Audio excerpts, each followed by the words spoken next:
When you look at the application like Facebook, Twitter, Uber, Amazon or LinkedIn, these application looks very simple, but if you look at behind the scene, they are really a complex system. If you want to design and develop this kind of system, it takes year and year to develop this. So today I am going to explain you how to start with designing distributed system and what are the components involved in order to design this system. So hi everyone, my name is Prabhat, and in this video I am going to explain with very basic example and will try to scale that application. So let us start now. So let us take the example of grocery shop. So this grocery shop physically located in some of the location, and people were coming and buying the grocery items on this shops. So this shop providing very good services, and many people were coming and buying the product. So later many users or customer requested him to provide the services online so that they can buy the product from different locations. So later this guys decided to make this system online. So in order to provide the service online, we need some kind of application which need to deploy in one of the server along with the databases. So now we have one server, this application deployed on the server along with the databases. There are number of users who started buying the product online. So since he got more, this server got more loads, so we need to increase that capacity like memory and RAM. Since this server is unable to handle those requests, we need to increase the capacity of hardware like memory, CPU and other components. So in that case, we have to scale this application vertically. This is called a vertical scaling. This grocery online business is starting getting popular, and user base of this grocery shop is keep on growing. So in that case, this server is unable to handle those many requests. So later we need to decide to add another server to take these many requests. So later we decided to add some more server horizontally, so that the user will not face any issue with the slowness or system will not go down, because each server has limited capacity to handle those many requests. So we added some more servers. So we are just scaling this system horizontally. So this is called horizontal scaling.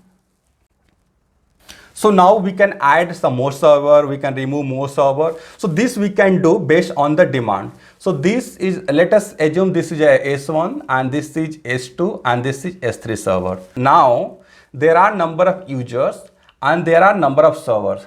So we need some kind of mechanism to distribute the load among this server. So we need some kind of load balancers who can distribute the load among this server.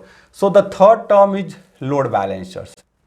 So let us assume this is a kind of one data center, but you can imagine if any power failure happen on the data center, then our whole business will stop running for that day. So in that case, we should have another data center. So in case of any power failure on one data center, we can provide the services from that data center. And now we are extending this system up to another extent. So we are trying to make a distributed system where data center located on different locations. So this is a kind of distributed system here. So now we have two data center.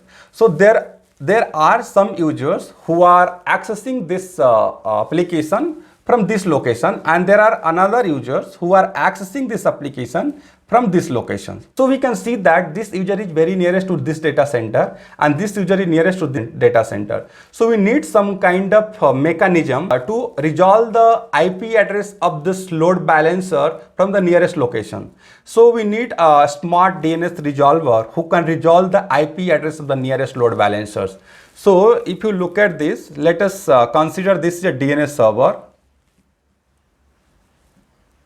So now there are number of users. So now in that case, user will make a call to this server, DNS server. DNS server will resolve the IP address of the nearest load balancers. So if there are number of users who are accessing this application from this location.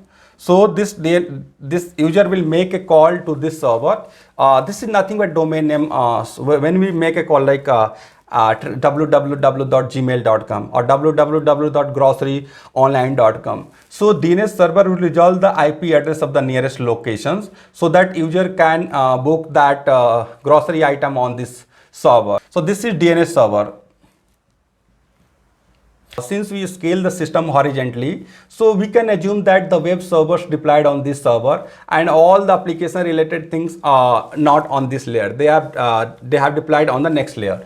So these are the web servers, and the web server need to talk to web services, and web services need to talk to database to fetch all the details of the orders or users. So those details. So we need we need the database here. Database will contain all the informations, all the table related information here. So for example, if the database goes down, we need some kind of replica to take over that. So this is kind of master slave architectures.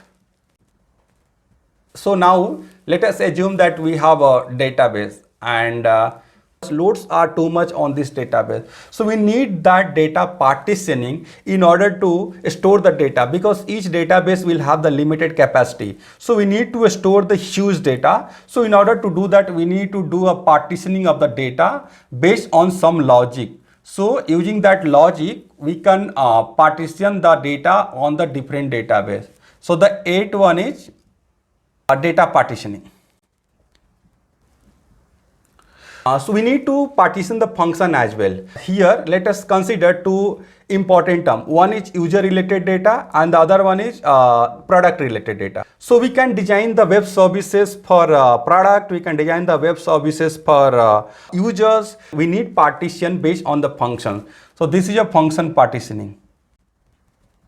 So benefit of function partition to store user related data in some of the database and store that product related data into some other database, store that order related data to some other database, and then we can do partition on each database. Now there are some information user might need again and again. So in that case, user will make a call to this server will make a call to DB every time. So the problem could be a lot of network calls involved in that. So in order to avoid that, we can add some kind of cache mechanism.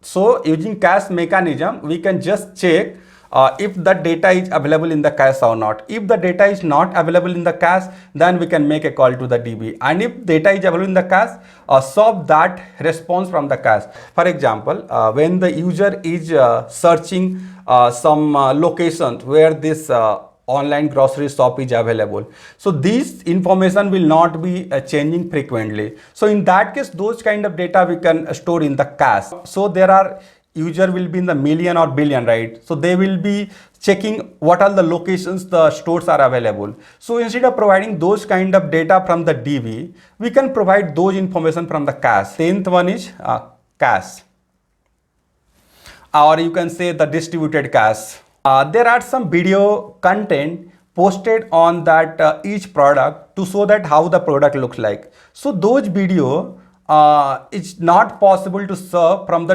different location. This system might be slow. So for example, this data center located in India and this data center located in USA, and that origin server located in the USA. So in that case, the user from India, if they want to run that video content, it might be slow because the user is very remote and latency will be more in order to fetch that video. So we can use some kind of CDN services to serve those kind of content. So there are multiple CDN provider like Amazon, Google, Microsoft, Oracle. So CDN provider, they are providing the services across the multiple geographical locations. So there are CDN running in the nearest to India. So that content can be saved on this CDN which is nearest to India. So in that case, the response will be faster. So there will be another CDN located near to USA, and the user from these locations US region, they can make a call to this CDN and they can get the response. So CDN is very handy. It works like a cache system where the first time when this user make a call to the CDN, the data will not be available. So in that case, this request will go to the origin server, fetch the data, store that data here. So in the subsequent request, if other user make a call, that content will be served from this nearest CDN instead of going to this. So the benefit could be we are reducing the loads from the server as well. We used this server for the web servers where you are not saving any state information on these servers. And from here you are making a call to the web services, and from there you are making the call goes to the databases or cache. If you store kind of session data here, then it could be looks like a very sticky sessions, and user who log to this system and the user again want to connect to this system, they have to log in again. So this kind of system we should avoid if you want to scale your system horizontally. So the 12th is the sticky session. So how to handle that state? So we can use the external data store to store these session related informations. For example, user log into the system. So login information verified and it has some session data stored in this system. Stored in the external system. So later if the user want to view the product, so again the call can go to any of the server, and that server will verify that if the user is logged in or not. If that user is already logged in that case that verification can be done on external data store. External data store can be a database, but it's not recommended because for each user's request we need to make a DB calls and it degrade our performance of whole system. So we should use some kind of cache here in order to store that session kind of data, so that the connection will be faster compared to the database. So this is external data store. To manage state, if we have the external data store, we can achieve the stateless. Then our the architecture is stateless. If you will store that data, session data on the each system, then that will not be a stateless. That will be a stateful.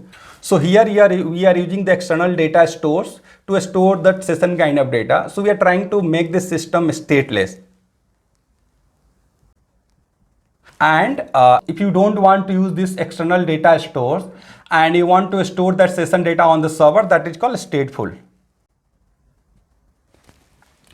So also we can use the queue mechanism. If you have high volume traffic and server is unable to take those many requests, then we can go for the queue, message queue.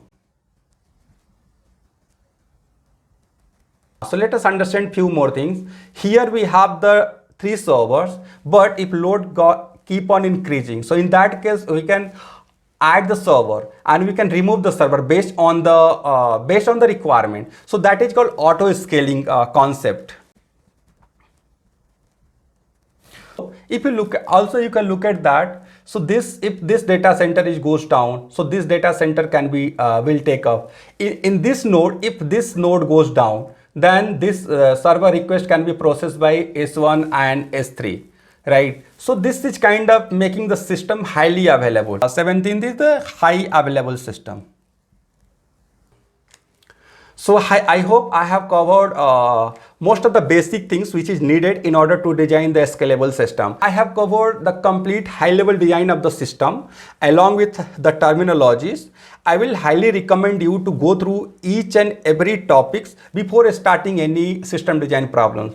Because if you look at that, any kind of system could be e-commerce application, or it could be system like LinkedIn or Facebook, or it could be some other movie ticketing systems and all. If you see, there are similar in structures. They also need load balancer, they need the data partitioning, they need the distributed cache, they need a kind of messaging queue to process that request, and they need DNS server. So all these are common.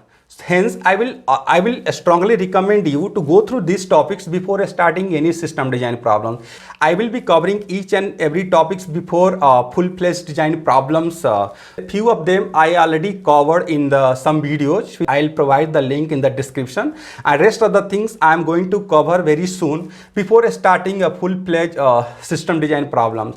So I hope you like the video, and if you have any questions, if you have any doubts, please write in the comment, and I will definitely answer your questions. And thank you for joining with me today.